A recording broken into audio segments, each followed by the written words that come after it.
दिल्लीच्या शाहीनबाग परिसरामध्ये अतिक्रमण विरोधी मोहीम जी चालू आहे त्याचे बुलडोझर तिथे पोहोचले. स्थानिकांनी त्याला विरोध केला. हे एक वेळ ठीक आहे, ती नेहमीच घडत आलेल्या विविध ठिकाणी. त्याच्यावर काय आणि कशी मात करायची तर कायदा आणि सुव्यवस्थेचा प्रश्न आहे. त्यावेळेस प्रत्यक्ष ती कारवाई रोखल्या गेली लोकांच्या विरोधामुळे. पण जो गंभीर विषय आम्हाला तुमच्या नजरेस आणून द्यायचा आहे तो थोडासा वेगळा आहे. त्या ठिकाणी काँग्रेस, आप आणि डाव्या पक्षांचे कार्यकर्ते, नेते मोठ्या प्रमाणात पोहोचले. इथपर्यंत एक वेळ ठीक आहे, आपण कसे लोकांच्या बाजूने आहात आणि तो प्रत्यक्ष त्या कारवाईच्या विरोधातला एक ड्रामा कसा उपस्थित करायचा असतो.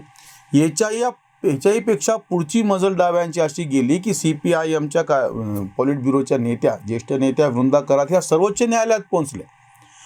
ही जी अतिक्रमण विरोधी मोहीम चालू आहे ती थांबवावी, आणि ते नेहमीच त्यांचा मुद्दा असतो, गरिबांच्या पोटावरती कसा पाय आणि बाकीच्या गोष्टी.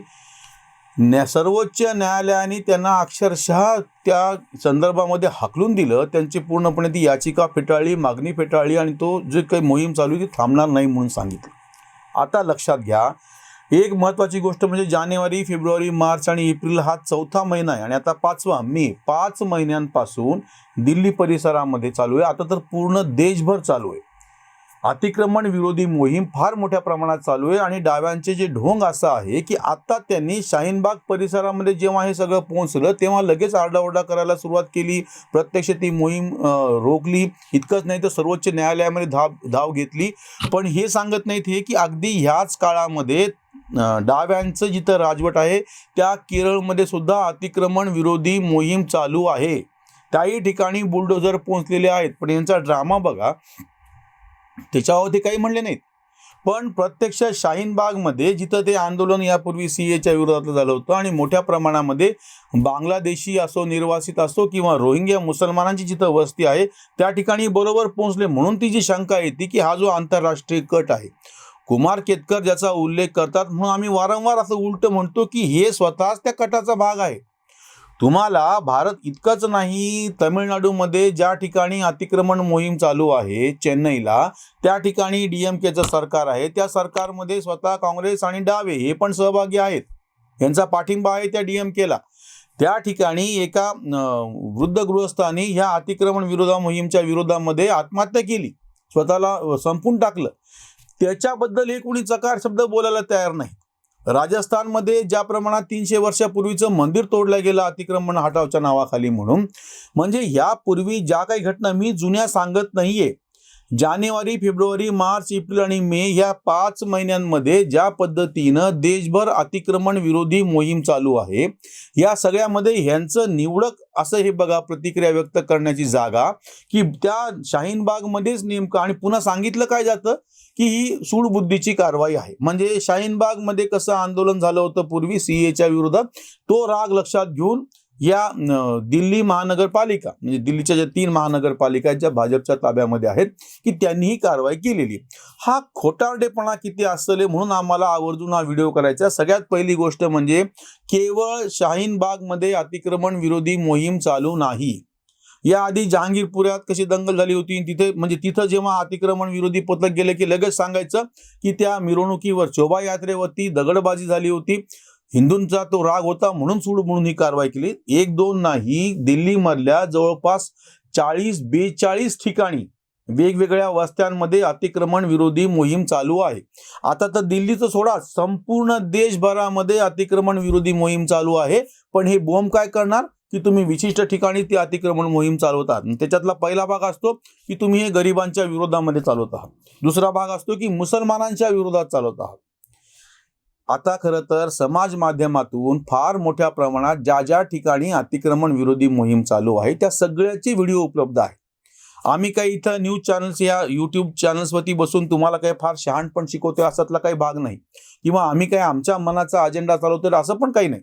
तुम्ही स्वतंत्रपणे पाहू शकता. संपूर्ण भारतभरामध्ये आत्ता ह्या 5 महिन्यामध्ये जी अतिक्रमण मोहीम चालू आहे ते एका विशिष्ट त्या ठिकाणच्या स्थानिक स्वराज्य संस्थांच्या त्यांच्या सगळ्या ह्याच्या प्रमाणे चालू आहे. दुसरा एक मुद्दा उपस्थित केला जातो की बाबा तुम्ही ह्याची नोटीस का नाही दिली. हास्यास्पद गोष्ट अशी की न्यायालयाचा स्पष्ट निकाल आहे, अतिक्रमणाच्या संदर्भात नोटीस द्यायची कसलीही गरज नाही. सूचना द्यायची असती की कुठल्या भागामध्ये तुम्ही अतिक्रमण विरोधी मोहीम चालवणार आहात. मग त्यातल्या लोकांना त्यांचा जीव वाचवण्यासाठी म्हणून तो तर खरं तर कुठल्या ह्याच्यामध्ये म्हणजे बाधित होत नाही, पण एखाद्याची काही मालमत्ता असेल तर ती काढून घ्यावी. उलट हे बर्डन हे पूर्णपणे ओझं त्याच्यावरती दिलेलं आहे की ज्याच्या विरोधामध्ये अतिक्रमण मोहीम चालवली आहे, त्याच्यावरती हे ओझं आहे, त्याच्यावरती हे बर्डन आहे की तुझी जागा ही, त्याचे कागदपत्र तुझ्याकडे असतील तर तू न्यायालयामध्ये जा. पण अतिक्रमण विरोधी मोहीम चालवणाऱ्या पथकावरती ही कुठलीही जबाबदारी सर्वोच्च न्यायालयाने पण टाकलेली नाहीये, म्हणजे मंजूर केलेलं आहे. नोटीस द्यायची कुठलीही गरज नाही. हे जे भ्रम करतात ना, नोटीस दिली नाही. अरे बाबा, तुझी जर वैध जागा असेल आणि ती जागा शासनाला कुठल्या कामासाठी अधिग्रहित करायची असेल तर नोटीस देणे आणि बाकीची कायदेशीर प्रक्रिया येते. तुम्ही अतिक्रमण करून बसलेले आहात, त्याच्या विरोधामध्ये मोहीम चालवत असताना तुम्हाला नोटीस द्यायची काहीच गरज नाही. फक्त मानवी दृष्टिकोनातून कुठल्या भागामध्ये कधी ही मोहीम चालणार आहे ह्याचं एक वेळापत्रक जाहीर करावं लागतं, म्हणजे आपली संपत्ती त्या ठिकाणी काढून ते घेऊ शकते. दुसरा जो मुद्दा उपस्थित केला होता की रोजीरोटीवरती तुम्ही कसा पाय देत आहात, म्हणजे याचा अर्थ असा होतो का रोजीरोटी कोणाला मिळावी म्हणून तुम्ही इतरांच्या संचार स्वातंत्र्यावर बाधा आणणार किंवा कुठं अतिक्रमण करणार, रस्ते व्यापून टाकणार, म्हणजे तिथून वाहनं जाऊ शकणार नाही, किंवा एखाद्याचं दुकान आहे त्या दुकानाच्या समोर तुम्ही अतिक्रमण करणार आणि म्हणणार की आमच्या रोजीरोटीचा प्रश्न आहे. म्हणजे हे जे ढोंग आहे, आणि गरिबांच्या बाबतीमध्ये अतिक्रमणाचा सगळ्यात जास्त विषय असतो हा कायमस्वरूपी केलेली बांधकाम, जी छोटी बांधकामं असतात किंवा छोटे गाड्या असतील, टपऱ्या असतील, हे अतिक्रमण हटाव मोहिमेतला मुख्य भाग कधीही नसतो. एक तर गाड्या हलते असतात त्याच्यामुळे गाड्यांचा प्रश्नच नाही. ज्या छोट्या टपऱ्या असतात त्यांचं प्रमाण एकूण ह्याच्यापेक्षा फार क्षुल्लक आहे, म्हणजे ते अतिक्रमण ही काही महत्वाची गोष्ट नाहीच आहे. अतिक्रमणामध्ये सगळ्यात जिकिरीचा भाग असतो की एक एक दोन दोन मजली, तीन तीन मजली इमारती, पक्की बांधकामं केल्या गेलेली आहेत, आणि ही बांधकामं कुठल्याही गरिबांनी केलेली नाहीत, केलेली असू शकत नाही. ही बांधकामं धनदांडग्यांनीच केलेली असतात, कारण त्याच्याशिवाय गरिबाला इतकं मोठं बांधकामच कसं करता येईल. मुळात JCB आणून पाडावं लागावं इतकं पक्क बांधकाम कुठलाच गरीब करत नाही. गरिबांच्या छोट्या मोठ्या अतिक्रमणांचं स्वरूप अतिशय किरकोळ आहे. एखादा वाहता नाला असतो मोठा, त्याच्यावरती काहीतरी थोडंसं झाकण टाकलं जातं, त्याच्यावरती एक टपरी उभी राहते, हे साधारणतः त्याचं स्वरूप आहे. किंवा एखादा गाडा असतो, तो खरं तर फिरता असतो, पण काही वेळा तोच गाडा एखाद्या ठिकाणी बंदिस्त सारखा ठेवलेला असतो.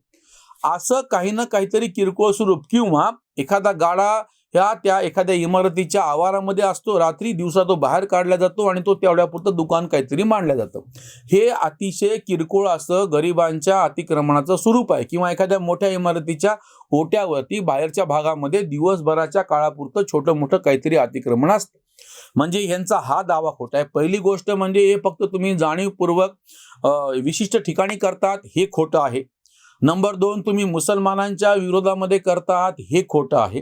नंबर 3, तुम्ही गरिबांच्या विरोधामध्ये करतात, हे खोटं आहे, कारण की ज्या अतिक्रमणाचं स्वरूप आहे ते कुठलाही सर्वसामान्य, तुम्ही ज्याला गरीब म्हणता, हे करू शकत नाही. तिसरा जो महत्वाचा मुद्दा आहे, आम्हाला आवर्जून समोर ठेवायचा आहे, केवळ हे अतिक्रमणच म्हणून नव्हे, यापूर्वी सुद्धा वारंवार कुठल्या तरी निमित्तानं उच्च न्यायालयात, सर्वोच्च न्यायालयात धाव घेणे, न्यायालयाचा वेळ घेणे आणि त्याच्यातून जी काही प्रक्रिया चालू आहे त्याला खीळ बसवणे. चालत्या गाड्याला खीळ असा जो शब्द आहे ना आपल्याकडे, ते दांडू लावायचा आणि ते चाक थांबतं. त्या पद्धतीनं लोकशाही प्रक्रियेनं आता तर खरं तर नोटिफिकेशन इश्यू झालेलं आहे. कुठेही अतिक्रमणाच्या बाबतीमध्ये एक विशिष्ट अशी प्रक्रिया असते, त्याचा डेव्हलपमेंट प्लॅन, DP आराखडा जो असतो, विकास आराखडा, तो मंजूर केलेला असतो आणि त्याच्या बाहेरचं जे काही काम आहे ते आपोआपच अतिक्रमण ठरतं. ह्याच्यामध्ये वेगळं काही करायची गरजच नाही. असं असताना त्याच्यावरती लिटिगेशन्स करायच्या, म्हणजे लोक तर रस्त्यावरती उतरतात, ज्यांचे प्रत्यक्ष मालमत्ता बाधित झाले आहेत ते आरडाओरडा करणार, प्रतिक्रिया व्यक्त करणार, हे एक वेळ ठीक आहे, त्यांना कसं निपटायचं ते कायदा आणि सुव्यवस्थेचा स्थानिक प्रशासनाचा प्रश्न आहे. पण हे जे तथाकथित बुद्धिवंत सर्वोच्च न्यायालयामध्ये जाऊन अशा पद्धतीचा बुद्धिभेद करतात, हे जास्त भयानक आहे. त्याच्यावरची उसंतवाणी. बुलडोझर आज चालतो जोरात, पडले घोरात लिब्रांडो हे. मुस्लिमांच्यासाठी करीती आकांत, हिंदूंसाठी शांत दातखिळी. याचिका घेऊन कोर्टात सुप्रीम, थांबवा मोहीम म्हणत असे. रोहिंग्यांचा येतो यांना कळवळा, आवळती गळा हिंदूंचा हा. वैध कारवाई रोकतात गुंड, वैध कारवाई रोकतात गुंड, जमा होते झुंड विरोधात. ओठी संविधान, पोटी झुंडशाही, डावी गुंडशाही रस्तो रस्ती. कांत अराजक, गरिबांच्या नावे, पसरती डावे देशभर, पसरती डावे देशभर. गरिबांचं नाव समोर करून एक अराजक निर्माण करायचं आणि जी एक लोकशाहीत्मक आपली सगळी चौकट आहे, संविधानाची चौकट आहे, ती खिळखिळी करायची, असा एक आंतरराष्ट्रीय कट असला पाहिजे आणि हा सगळा त्या कटाचा भाग असला पाहिजे. म्हणून आम्ही वारंवार हा आरोप करतो की कुमार केतकर म्हणतायत त्याच्या नेमका उलटा हा कट आहे. हे सगळे मिळून देशाच्या वैध अशी जी संवैधानिक चौकट आहे ती खिळखिळी करायला निघालेली आहेत आणि हे ओळखलं पाहिजे.